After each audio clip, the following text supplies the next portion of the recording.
I wanted to tell a personal story. Some of you may already be familiar with my story about getting into college and being sort of the underdog in music school. So I've talked about some of these points before, but I was recently reflecting on a piece of advice that a more senior member of the classical music community gave me as a young high school student.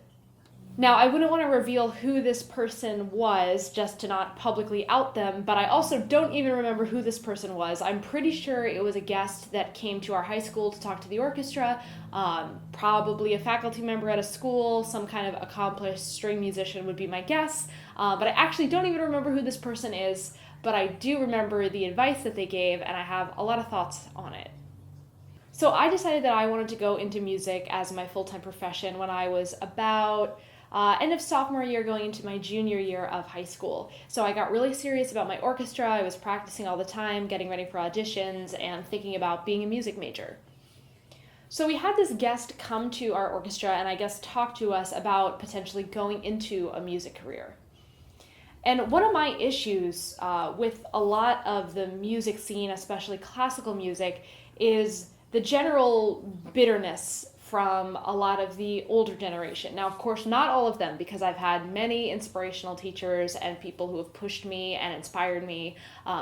But I do think there is a certain amount of people who maybe their career didn't pan out exactly as they wanted, or they worked really hard and didn't really achieve all of their goals, or just it wasn't what they thought it would be. So I do think there are a lot of people in those more senior positions who are maybe not thrilled with how their career turned out. And so the advice that they give to younger artists sort of has that shadow in all of the information they give. So this particular musician was talking to a large group of high school students, some of which were considering being music majors like myself.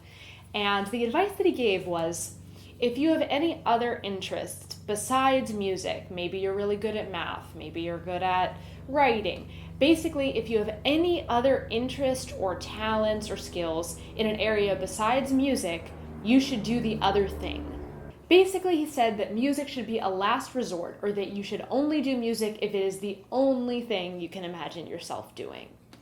Now, I get what his intention was with this comment, because I agree in certain regards that we don't want people going into music who are doing it just because they're good at it, or just because they don't know what else to do. I agree that people like that probably shouldn't go into music because it's a very challenging field, and one of the most important things to have is true passion and dedication, because that's what's going to get you through all the challenges. So if you're taking up music or considering studying music seriously just because you're kind of naturally good at it or it comes easy to you, I would not recommend going into music either if that's your circumstances.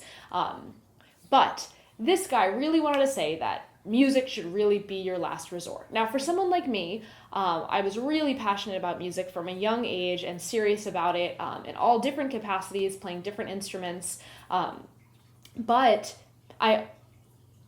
So for someone like me, I was passionate about music from a young age, but I was passionate about a lot of the arts and a lot of creative expression in general. I was really interested in photography and pretty serious about that in high school. I was really interested in creative writing and poetry. And there were a lot of different interests that I had, but at the end of the day, cello became the most important to me around age 15, and that's what I really devoted myself to. Now, according to this guy, I should not have gone into music because I had other options. Now that I'm older and actually in a teaching position myself a lot of the time, it really baffles me that this guy thought that the best advice he could give to young students who were maybe considering becoming musicians is don't do it unless you have to. This mentality, it's not the first time I've heard this from an older generation. And I think that the intentions are good. I think what they're trying to do is protect people from disappointment, protect people from investing years of their life in something that doesn't pan out. But you can protect people from that and warn them of the challenges without straight up discouraging them from going into the field of their choice. It's shocking to me that this is so common in our scene, that we are actually discouraging people from going into this field because maybe it didn't work out for us or it was harder than we imagined. His points were that, the field was really hard, that there weren't any full-time jobs, that the pay wasn't very good, that you had to work really hard. All of that is true, and there are a lot of things wrong with classical music in general as a career. There are a lot of things wrong with a lot of fields, and I think anybody that goes into a profession usually learns within the first couple years of being in that profession that there are some things that aren't working so well. So yes, classical music has some things like that for sure. But that is no reason to discourage the younger generation who could possibly bring positive change to this field. So I really urge the people in the more senior positions or the people who are in mentorship roles to really consider the way you're giving advice to younger people. I get that we don't want to be overly optimistic and just say follow your dreams and not give any real guidance, because we do need practical advice and we do want to prevent students from getting themselves in too deep in something that they maybe didn't understand the full repercussions of. But still now, as a working freelance musician who's had a perfectly healthy career, it's shocking to me how much advice I was given by older people to not go into the field, to not do it unless blank and blank, and so many other things. So I have vowed to myself to be realistic but encouraging to the younger generation of people who want to go into classical music, and to help teach them to think outside of the box and help rework some of these things that maybe aren't so great in classical music.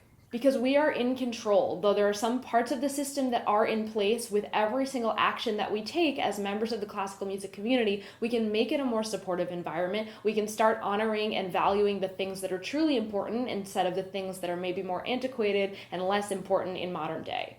So I could do a whole nother video about some things about the classical music world that are not so favorable, but this is really about encouraging the younger generation and the ways that we choose to do that. So just wanted to rant on this guy's point. I think he had, the best intentions in mind, but I really question his delivery. I'm curious to hear from you guys if you got any particularly helpful pieces of advice as you were journeying to become a musician, or if someone told you something really discouraging. I think it's really important in this community that we try to support each other and be honest, and that we foster the younger generation to truly thrive instead of encouraging them to give up. If you feel so inclined as an older member of the community to encourage others to give up, maybe you're the one who should be giving up and moving on to something that truly makes you happy. Thanks so much for watching. If you enjoy this video, be sure to subscribe to my channel, and if you'd like to help support me in the production of these videos, you can become my patron on Patreon.